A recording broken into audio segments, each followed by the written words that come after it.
আর কি খবর বলবো? অফিসে কদিন থেকে দেখতে পাইছে না, কি করাইছে? কোথা থাকছে বলতে একজন দেখা হয়েছে না ওকে? বলছিল তো ডাক্তার দেখাতে যাবো, ও দেখি বুঝলি। ও তো বলতে বলতে অফিস আসছে।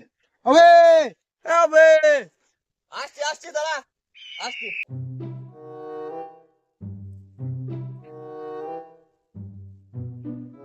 এবার বন্ধু দেখা সাক্ষাৎ নাই, কোথায় থাকছো আজকাল? ফোন করলাম, ফোনটাও তুললো না শব্দ। তাই কি বলবি আর তাহলে ওকে? কোথা থাকে কে জানে রে। খুব প্রবলেমেই আছি, ছবি করাইলাম নিয়ে দেখাই এলাম। ছবিতে কি পেলি? কি বললো ডাক্তারে? বলি না, ছবি দেখি বেরিয়ে বল আর বললে পরে হাসবি। টিভি।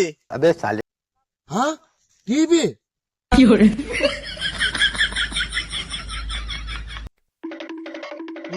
শালা? শুনে যাবে একবার, শোন শোন রে ভাই। থাম থাম, বলছি ওর টিভি হলো তো তোর কি হলো? না শালা ও শালা ডাক্তার দেখিনছে মানে টিভি পেনছে। শালা এই যা গরম পড়িছে শালা, আমিও ডাক্তার দেখাই মানে দিবাই সিটে পাই। আর আমি শালা ফ্রিজে আছি, তোদের বসে থাকি, ঠান্ডা জল খাবি।